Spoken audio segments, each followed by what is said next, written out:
जय श्री कृष्णा। राधे राधे। भक्त जनों, आज आप सुनेंगे जेठ माहे की रविवार की व्रत कथा, एक ब्राह्मण और ब्राह्मणी की खूब सुंदर कहानी। राधे राधे भक्त जनों, आज आप सुनेंगे रविवार की सूर्या भगवान और ब्राह्मण ब्राह्मणी की खूब सुंदर कहानी। इस रविवार व्रत कथा सुनने से सूर्य भगवान ने जैसे ब्राह्मण देव को धन धनाए दिया था, वैसे ही सुनने वालों को भी सूर्य भगवान जरूर देंगे। तो बोलो सूर्य भगवान की जय, सूर्य देव की जय। राधे राधे भक्त जनों, आज आप सुनेंगे रविवार व्रत कथा, एक ब्राह्मण और ब्राह्मणी का दुख भरी कहानी। एक निर्धन ब्राह्मण और ब्राह्मणी थी, उनकी 4 संतान थे। ब्राह्मण बहुत गरीब था, लेकिन बहुत अलसिया था। वो कमाना नहीं चाहता था। वो बस घर में बैठे बैठे वो भोजन करते और सोते रहते। ब्राह्मणी आदमी का घर में जाकर वो काम करती। रात का बाचा हुआ भोजन उस औरत ब्राह्मणी को देती। ब्राह्मणी लिया करे उसे बाट बूट करे वो सभी को भोजन कराती और खुद पानी पीकर वो सो जाती थी। वो ब्राह्मण से कहती है कि जाओ कुछ काम ढूंढ कर लो कि बच्चों को कम से कम पेट तो भर सके। मैं काम तो करती हूँ, लेकिन जो वो लोग देते हैं उससे मेरा बच्चों को पेट नहीं भरता है। जाओ कुछ खोज कर तुम काम किया करो। एक दिन ब्राह्मण का सारे बच्चों वो भूख के मारे रो रहे थे। उस समय सूर्य भगवान रथ पर सवार हुए और चांद को लिए वो कहीं जा रहे थे। चांद देखती है तो कहती है कि सूरज भैया देखो, उस ब्राह्मण का बच्चा रो रहा है। वो देखो भूख के मारे वो बिलख रहा है, लेकिन ब्राह्मण कोई काम करने नहीं जाता है। देखिए वो ब्राह्मणी कितना ब्राह्मण से कहती है कि जाइए कुछ ढूंढ कर काम कीजिए, लेकिन ब्राह्मण नहीं जा रहे हैं। देखिए भैया वो बच्चों को देखिए, वो लोग भूख के मारे बिलख बिलख कर रो रहे हैं। उनके लिए तो कम से कम कुछ कीजिए भैया।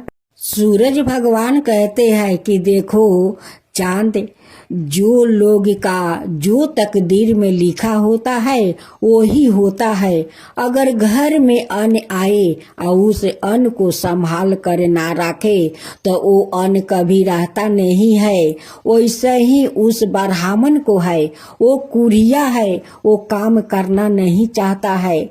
ब्राह्मणी आदमी का घर में काम करती है। जो रात का बाचा उचा रहता है वही लोग देते हैं, वही लिया करे वो बच्चों को भोजन कराती है, उस ब्राह्मण को भी देती है और खुद पानी पीकर सो जाती है। तो इसका कारण तो वो ब्राह्मण है। देखो बहना, धन तभी आता है कि तुम मेहनत करती हो, तभी तुम्हारा घर में धन आता है। अगर तुम मेहनत नहीं करोगी तो तुम्हारा घर में धन कहाँ से आएगा। ये ब्राह्मण तो काम नहीं करेगा तो धन तो अपने से घर में नहीं आएगा। वो धन के लिए तो मेहनत करना पड़ता है, ये ब्राह्मण नहीं करता है तो उनकी घर में धन कैसे आएगा। ये ब्राह्मण के तकदीर में ऐसा ही तकलीफ लिखा है, इन्हें कभी सुख नहीं लिखा है। इनकी तकदीर में ऐसा ही दुख लिखा है, इसलिए वो निर्धन ब्राह्मण है। फिर भी चांद का मन नहीं मानता है। वो कहती है कि नहीं भैया, कुछ उन लोग के लिए कीजिए। कहते हैं कि ठीक है बहना, जब इतना कहती हो तो तुम अपना आँख से देख लो। ब्राह्मण देव एक दिन बाहर जा रहा था। सूर्य भगवान उनके सामने एक मोहर के पोटली फेंक देते हैं, लेकिन ब्राह्मण तो उस पोटली पर पैर रख कर चला जाता है, लेकिन पोटली को झुक कर नहीं देखता है कि इस पोटली में क्या है क्या नहीं। उस पोटली पर पैर रख कर चला गया, लेकिन पोटली को हाथ भी नहीं लगाया। तब सूर्यदेव कहते हैं कि देखा बहना, देख लो अपना आँख से, इस ब्राह्मण को ऐसा ही दिन चला जाएगा, लेकिन ये ब्राह्मण का नसीब में धन नहीं लिखा है। चांद कहती है कि भैया देखिए, लेकिन बच्चा लोग भूख के कारण कितना रो रहे हैं। सूरज जी कहते हैं कि बहना, ये लोग का भी ऐसा ही दिन जाने वाला है, ये लोग का नसीब में धन नहीं लिखा है। एक दिन चांद का मन नहीं माना, वो बुढ़िया का रूप धारण करते हुए एक पोटली लेकर आई और उस ब्राह्मण से कहती है कि ब्राह्मण, इस पोटली को ले जाओ और संभाल कर रखो, जब मैं आऊंगी तो इस पोटली को लेकर जाऊंगी। ब्राह्मण पोटली ले लेता है और जंगल में फेंक देता है और कहता है कि मैं इस पोटली को क्या करूं, और इस पोटली को मैं क्यों संभाल करे रखूं, अगर उनकी संभाल नहीं था तो अपना साथ ले जाती। उस ब्राह्मण का तो तकदीर में दुख लिखा था, तो वो धन कैसे संभाल करे रख पाता। उसी जंगल में एक गरीब औरत आती है लकड़ी चुनने, और उस पोटली पर नजर पड़ता है। जब पोटली उठाकर देखती है तो उस पोटली में बहुत सारा मोहर हीरा जवाहरात है। वो गरीब औरत उस पोटली को उठाकर अपना घर ले जाती है।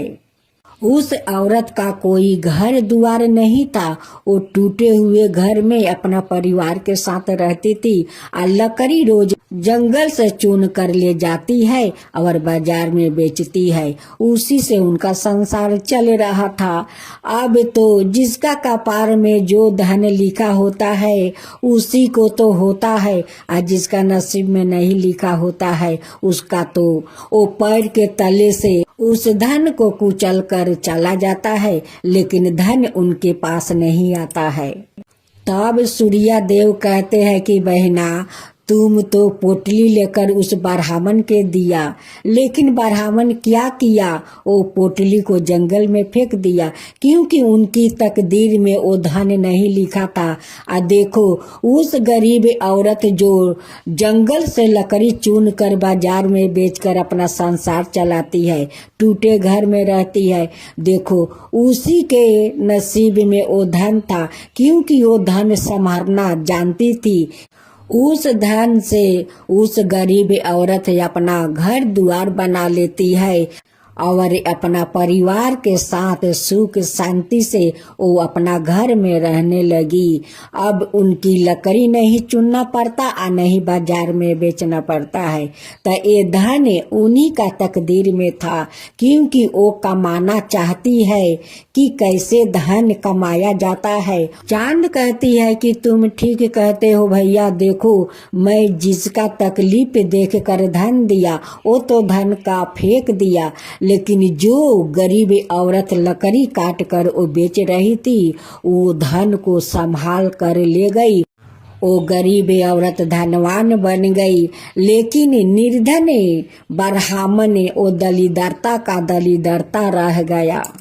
तो यही है बहना उस गरीब औरत इस निर्धन ब्राह्मण को कहानी। कर्म करो और धर्म करो, कर्म करोगी तो धर्म तुम्हें शक्ति देगा, तुम्हारा धन घर में आएगा। तो तुम कर्म करोगी तभी तो घर में धन आएगा। अगर कर्म नहीं करोगी तो उसमें धर्म क्या करेगा, धर्म कहाँ से देगा। उसलिए धर्म भी करो और कर्म भी करो। हे सूर्यदेव, जो आपका कहानी कहे, जो सुने, जो हुंकार भरे, उन सब का ऊपर कृपा कीजिए और सूर्य और चांद को जय बोलिए। सूर्यदेव की जय हो, सूर्यदेव की जय हो, चांद मैया की जय हो, चांद मैया की जय हो। आज आप सुनेंगे रविवार का व्रत कथा। सूर्य भगवान और ब्राह्मण की ये व्रत कथा है। सुबुकपुर गांव में एक ब्राह्मण और ब्राह्मणी रहते थे। वो लोग बहुत गरीब थे। ब्राह्मण देव निकम्मा था, वो काम करना नहीं चाहते थे। वो सारा दिन वो भोजन कर लेता है और सो जाता है। ऐसे करते करते कुछ दिन बीत गया तो एक दिन ब्राह्मणी कहती है कि ब्राह्मण देव आप तो भोजन करके सो जाते हैं, ऐसे अगर सोते रहेंगे तो हम लोग का गुजर कैसे होगा, हम लोग का जिंदगी कैसे चलेगा। आप बाहर नहीं जाएंगे, काम नहीं करेंगे तो कैसे धर्म चलेगा। आप जाइए बाहर कुछ काम ढूंढ कर लीजिए कि हम लोग का गुजारा हो सके। ब्राह्मणी हमेशा उदास से बैठे रहती थी। ब्राह्मण देव तो ब्राह्मणी का बात नहीं सुनते। बस ब्राह्मण देव झील में जाते हैं, स्नान करते हैं, सूर्य भगवान को वो जल चढ़ाकर फिर घर आकर सो जाते हैं। ब्राह्मणी ब्राह्मण को कहते कहते थक गई थी, लेकिन ब्राह्मण देव है कि ब्राह्मणी का बात वो नहीं सुनते थे। एक दिन ब्राह्मणी का गुस्सा आया तो वो कहने लगी कि ठीक है, आप तो काम करने जाएंगे नहीं तो चलिए, जो झील में आप स्नान करते हैं, सूर्य देव को अर्घ देते हैं, उसी झील में चलकर हम दोनों डुबकी लगाकर अपना प्राण त्याग देते हैं। नहीं आप रहेंगे और मैं नहीं आपको काम करने के लिए कहूँगी। चलिए उस झील में हम लोग डुबकी लगाकर अपना प्राण त्याग देते हैं। ब्राह्मणी के ये बात सुनकर ब्राह्मण देव गुस्सा हो जाते हैं और लोटा और धोती लेकर वो मुंह ढाक कर वो जंगल के तरफ निकल पड़ते हैं। अब तो सब गांव को लोग देख कर कहने लगे कि देखो देखो ब्राह्मण देव को, वो अपना मुंह ढाक कर वो कहीं जा रहे हैं। देखो निकम्मा ब्राह्मण को, जो ब्राह्मण घर से नहीं निकलता है, आज वो अपना मुंह छिपा कर वो देखो जंगल में जा रहा है। गांव वालों को बात सुनकर ब्राह्मण देव को बहुत दुख पहुंचा। ब्राह्मण देव जात जात एक जंगल में उस जगह पहुंच जाते हैं जहां पर एक छोटा सा तालाब था और एक पीपल का पेड़ था। जो पीपल का पेड़ सूखा हुआ था, उसमें पत्ता नहीं था और तालाब में थोड़ा सा जमे हुए जल था।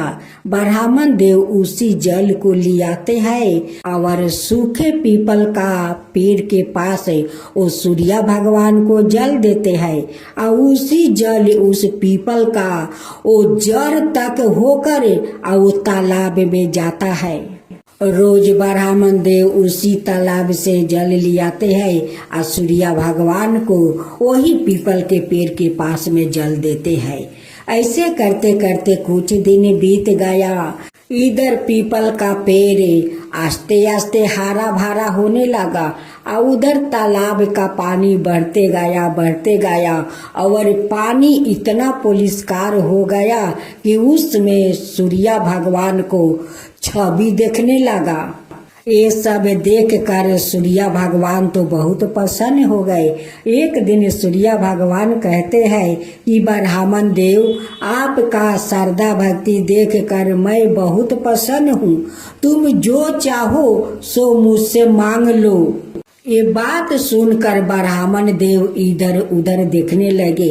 देखते हैं कि यहाँ पर कोई एक पंछी भी नहीं है और मनुष्य को तो पता नहीं है ये आवाज आता है तो कहाँ से आता है। ऐसे ही 2 दिन 3 दिन तक उनके साथ होते गए, लेकिन ब्राह्मण देव को पता नहीं चला कि वो तो साक्षात सूर्य देव मुझसे बात कर रहे हैं। ये बात को सुनकर ब्राह्मण देव डर के मारे वो तो दुबला पतला होने लगा। उनकी खाना पीना ठीक से नहीं हो रहा था। ब्राह्मण देव सोच में पड़ जाता है कि मेरा साथ क्या हो रहा है।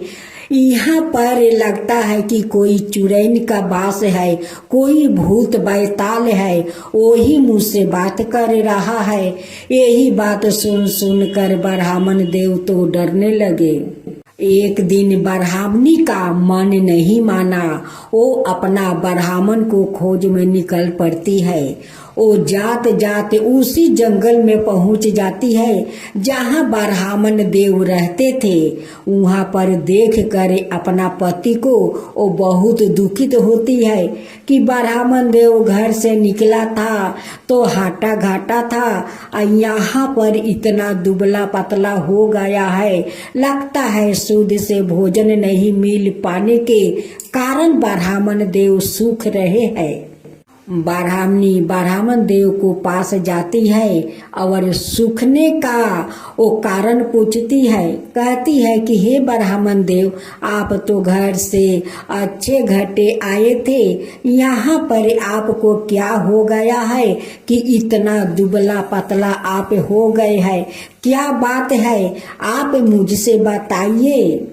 तब ब्राह्मण देव कहते हैं कि ब्राह्मणी, मैं तुमसे क्या बताऊं, यहाँ पर ना जाने कोई भूत बैताल है। जब मैं तालाब से नहा कर जल लेकर सूर्य भगवान का देता हूँ, तभी एक आवाज आता है कि ब्राह्मण देव, मैं तुम्हारा श्रद्धा भक्ति देखकर मैं बहुत प्रसन्न हूँ, तुम जो चाहो सो तुम मांग लो। ब्राह्मणी तो बहुत बुद्धिमान थी, वो समझ गई कि ये और कोई नहीं, ये तो साक्षात सूर्य देव। ब्राह्मण देव को श्रद्धा भक्ति देख कर वो कुछ देना चाहते हैं। ब्राह्मणी कहती है कि हे ब्राह्मण देव, आप क्यों नहीं मांग लेते हैं? ब्राह्मण देव कहते हैं कि ब्राह्मणी, मैं क्या मांगू, मुझसे तो मांगना आता नहीं है, मैं कैसे मांगू और क्या मांगू? वो ब्राह्मण देव को सिखाती है कि हे ब्राह्मण देव, जब आप काल उस झील में स्नान करने जाएंगे और जब इस आवाज को सुनेंगे, तब सूर्य देव से कहना कि हे सूर्य देव, अगर आप मुझ पर प्रसन्न है तो मुझे 9 खंड का महल दीजिए, महल के अंदर दास दासियों दीजिए, धन दौलत दीजिए कि जब अपना महल में जाऊं तो दासियों को झुलुआ में पोते पोती को झुलाते हुए देखूं। ब्राह्मणी ब्राह्मण को ये सारे बात बताकर वो अपना झोपड़ी में लौटे आती है। जब ब्राह्मण देव सुबह स्नान करने जाते हैं, सूर्य भगवान को अर्घ देते हैं, तभी सूर्य देव कहते हैं कि हे ब्राह्मण देव, आपका श्रद्धा भक्ति से मैं बहुत प्रसन्न हूँ, जो चाहो सो तुम मांग लो।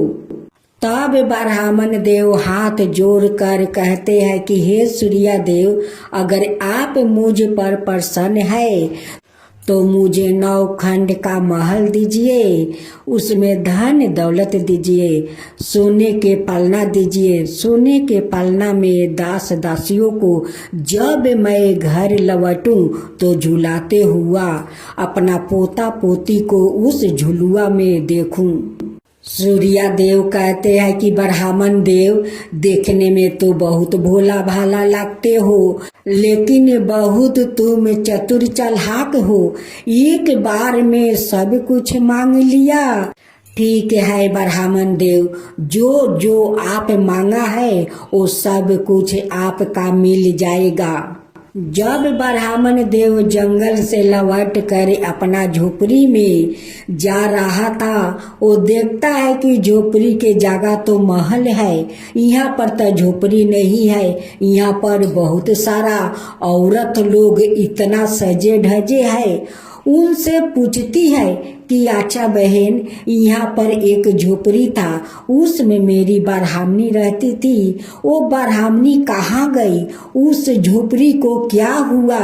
वो दासी कहती है कि मुझे पता नहीं है ब्राह्मण देव। उसी समय ब्राह्मणी लाल चुनरी पहने हुए आभूषणों से लदे हुए, हाथ में आरती के थाल लिए हुए ब्राह्मण के पास आती है और कहती है कि हे ब्राह्मण देव, ये आपे के ही महल है, ये तो आपका सूर्या देव को चमत्कार है, आपका सेवा के कारण तो सूर्या देव ये सारे महल धन दौलत सब कुछ दिया है, ये तो आपका ही भक्ति का ही फल है कि जो सूर्या देव प्रसन्न होकर ये सारे महल धन दौलत दिया है।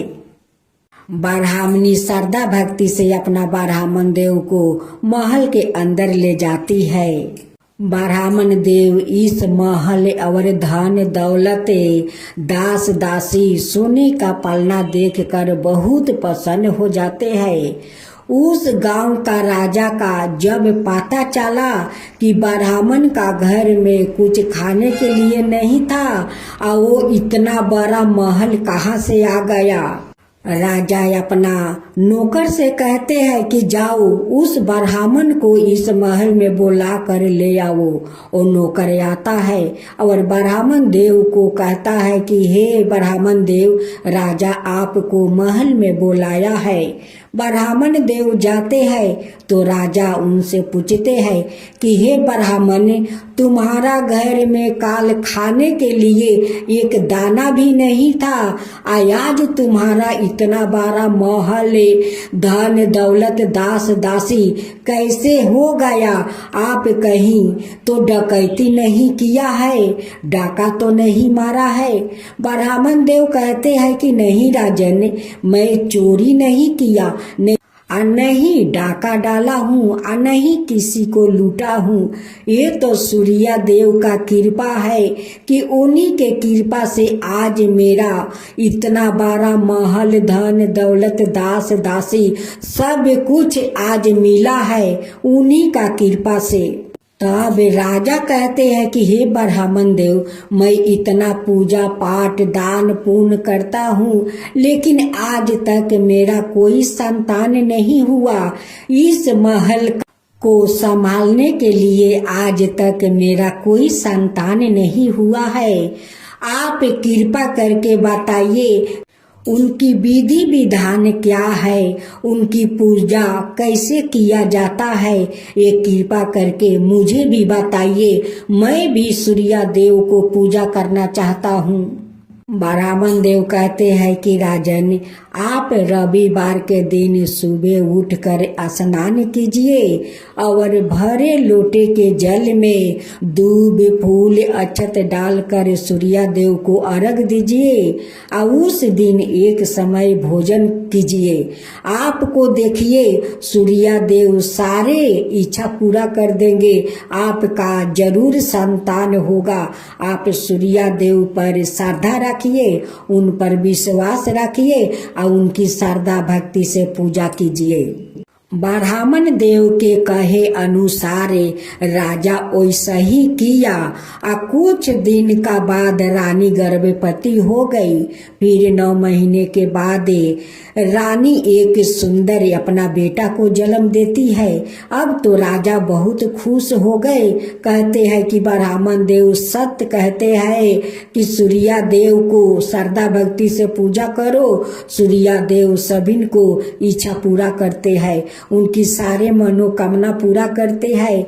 आज मैं सूर्या देव को श्रद्धा भक्ति से पूजा किया, आज सूर्या देव मेरे घर में संतान दे दिया। इस महल को संभालने वाला आ गया है।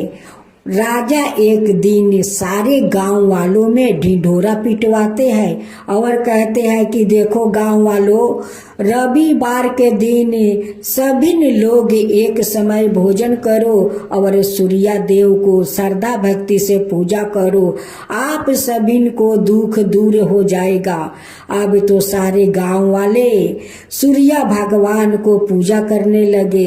रविवार के दिन सभी लोग नियम से स्नान करते हैं, पूजा करते हैं। अब तो सूर्या देव प्रसन्न होकर सभी गांव वालों पर अपना कृपा बरसा देते हैं। सभी गरीब लोग सुखी हो जाते हैं। सभी गांव वालों को सूर्या देव दुख हर लेते हैं और उन्हें सुख के वरदान दे देते हैं। तो बोलो सूर्या देव की जय, सूर्या भगवान की जय। भक्तजनों, अगर हमारा कहानी आप लोग का अच्छा लगा हो तो इस चैनल को सब्सक्राइब कीजिए और वीडियो को लाइक कीजिए। धन्यवाद।